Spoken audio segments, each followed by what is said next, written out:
Swastika Berlaku, kepala sekolah dan anak guru sekalian, selamat pagi. Dari gambar yang balik sudah.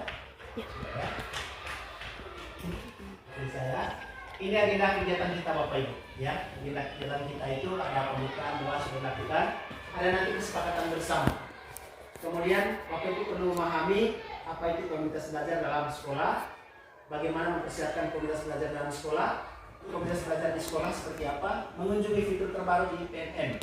Ya, mungkin Bapak Ibu sudah mengunjungi PMN selama ini, tetapi yang terbaru ada 2 fitur ya yang akan nanti kita masuk ke situ. Tips lulus aksi nyata. Ya, mungkin Bapak Ibu sudah pernah membuat aksi nyata tapi tidak gol-gol. Ya, nanti ada tipsnya. Ada 2 dan penutup yang diyakini juga dengan foto bersama. Ini kesepakatan bersama kita. Pertama, tepat waktu. Kita menghormati, berpartisipasi aktif dalam berdiskusi, boleh menerima telepon di luar ruangan kegiatan. Kemudian mengikuti kegiatan dengan semangat dan gembira. Ada yang tidak gembira hari ini? Gembira semua. Ya. Terus kesepakatan bersama ini Bapak Ibu, boleh Bapak Ibu tambah sekarang ini. Silakan, mau apa lagi yang Bapak Ibu tambah? Kalau ini sudah pas, katakan itu sudah cukup. Sekarang kita bicarakan tentang komunitas belajar dalam sekolah. Pernahkah kita membentuk komunitas belajar sebelum ada PMN ini? Apa yang Bapak Ibu ketahui tentang komunitas belajar kalau gitu? Kalau belum pernah dibuat, kita bisa sampaikan sekarang sebatas pemahaman Bapak Ibu. Apa itu dimaksud dengan komunitas belajar? Kegiatan yang dilakukan secara bersama-sama oleh kelompok guru. Kegiatan dilakukan bersama-sama oleh kelompok guru. Ya, ada kelompok gurunya di situ. Terima kasih. Tepuk tangan buat. Komunitas belajar yang menurut saya adalah perkumpulan dari semua warga sekolah, baik guru, siswa, untuk mencapai suatu kegiatan proses belajar atau proses pembelajaran yang lebih memadai. Kegiatan komunitas belajar apa yang biasanya Bapak Ibu ikuti? Ada Pak?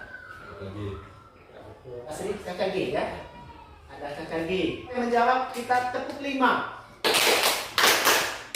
Ya, bagus. Sekali lagi tepuk 5. Apa itu komunitas belajar?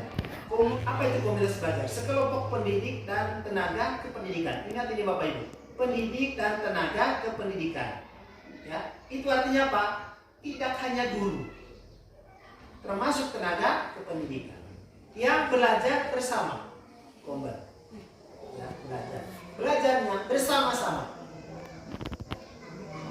dan berkolaborasi secara berkelanjutan. Mereka tentunya kalau berkelanjutan ini ada satu tujuan yang harusnya bisa kita capai. Itu tujuan yang jelas kan? Untuk apa? Meningkatkan kualitas pembelajaran murid. Berdampak pada hasil belajar murid. Jadi komunitas belajar bukan hanya ngomong masalah yang ada di rapor pendidikan atau masalah apa. Bukan hanya masalah maksudnya, tetapi semua berkaitan dengan tugas pendidikan tenaga. Sharing pendapat, berbagi praktik baik, lakukan di mana? Di komunitas belajar.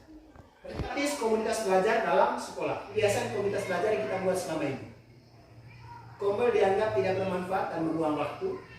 Guru membicarakan hal yang bersifat administratif dan tidak terkait dengan pembelajaran murid. Yang idealnya, guru merasakan manfaat dan membutuhkan komunitas belajar. Kalau yang idealnya, guru membicarakan pembelajaran yang berpusat pada kurangnya saling menghargai antara guru, adanya gap senior dan junior. Kalau yang ideal harusnya saling menghargai, tidak ada gap antara senior dan junior. Kenapa? Sifatnya kita sharing pendapat, berdiskusi, berbagi. Belum adanya kolaborasi dan tanggung jawab bersama. Itu di komunitas belajar yang terjadi selama ini. Sekarang adanya kolaborasi dan tanggung jawab bersama. Bagaimana caranya? Ya nanti kita bentuk, ada komitmen bersama, ada timnya. Paling tidak, setiap guru memiliki kesempatan yang sama untuk berpendapat dan berpartisipasi.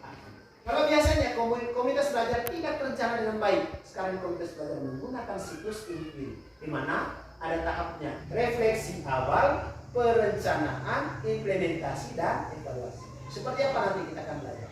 Yang di sebelah kanan inilah yang disebut dengan komunitas belajar ramah guru. Kalau kita sudah ada hal-hal yang seperti ini, ya kita tampil dengan keramahan.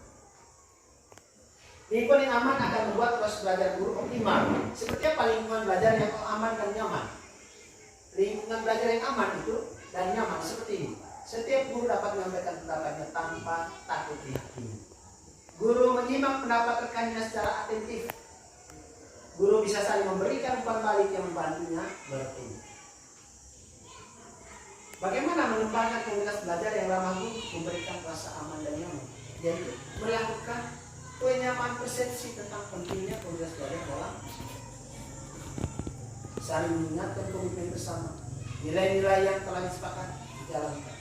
Kepala sekolah menjadi role model atau contoh dalam mengimplementasikan nilai yang disepakati. Pembiasaan setiap guru menyampaikan pendapat tanpa takut dihakimi, membiasakan menyimak rekan guru yang sedang berbicara, saling memberikan umpan balik secara santai. Kecil inilah nanti yang membantu Bapak Kepala Sekolah untuk saling mengingatkan, saling mengamati interaksi. Ada 3 ide besar dalam komunitas belajar. Yang pertama, berfokus pada pembelajaran. Membudayakan kolaborasi dan tanggung jawab kolektif. Berorientasi pada hasil pembelajaran. Ide besar yang pertama, yang ini. Fokus pada pembelajaran. PTK perlu mampu menjawab 4 pertanyaan berikut. Yang pertama, apa yang kita harapkan murid belajar? Kedua, bagaimana kita tahu bahwa murid sudah belajar hal tersebut? Murid sudah belajar hal tersebut. Yang ketiga, bagaimana respon kita jika murid sudah mempelajari hal tersebut? Kemudian, bagaimana kita akan memperkaya materi untuk murid yang sudah mahir? Bagaimana kita mengetahui bahwa murid sudah mempelajari hal tersebut? Bagaimana caranya? Dan jawaban pertanyaan anak-anak setiap tertanya berkaitan dengan hal yang murid pelajari. Diberikan pertanyaan baik secara lisan maupun secara tertulis. Berarti ada tes, ya kan? Ada asesmen bisa, atau melalui pertanyaan secara spontan bisa respon kita jika ada murid yang tidak belajar. Kalau saya bersama, kalau saya respon saya marah, memberi teguran. Kemudian biasa saya akan mengingatkan dia bahwa saya akan memberikan pertanyaan-pertanyaan untuk kau besok kau belajar ini, saya akan berikan pertanyaan-pertanyaan besok sehingga dia ada kemauan untuk belajar. Ada teguran buat dia, ada ada teguran dan diberikan tugas untuk dikerjakan. Membudayakan kolaborasi dan tanggung jawab kolektif. Ya, jadi intinya saya bagi tahu ya. Kolaborasi itu menciptakan pemahaman bersama, kolaborasi dalam kesadaran. Ya. Kolaborasi diciptakan untuk menghadirkan suasana belajar bersama. Berorientasi pada hasil belajar pembelajaran murid.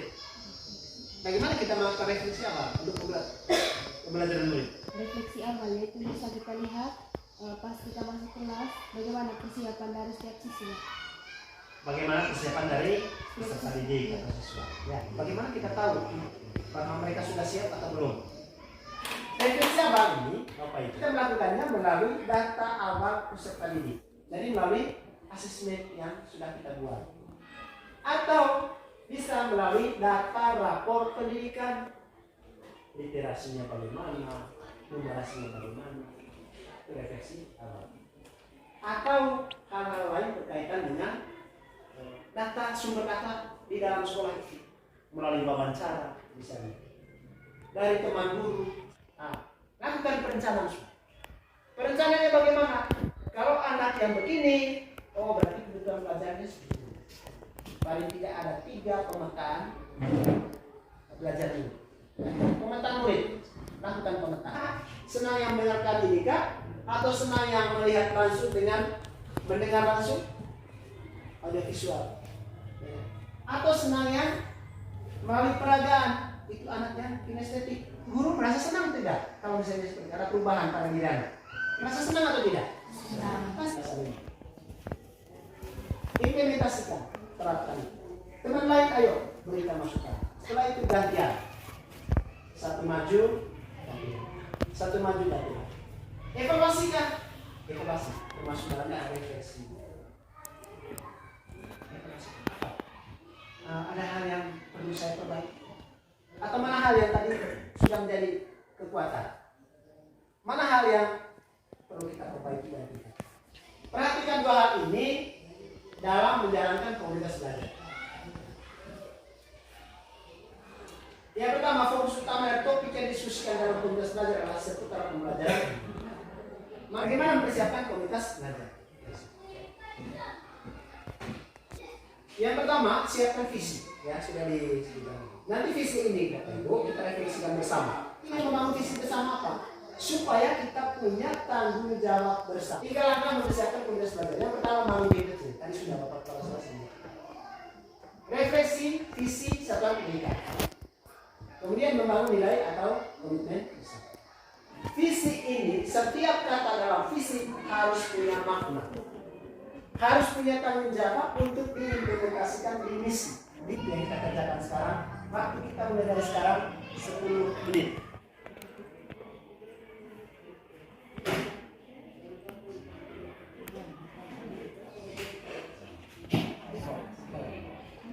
Oh, ya.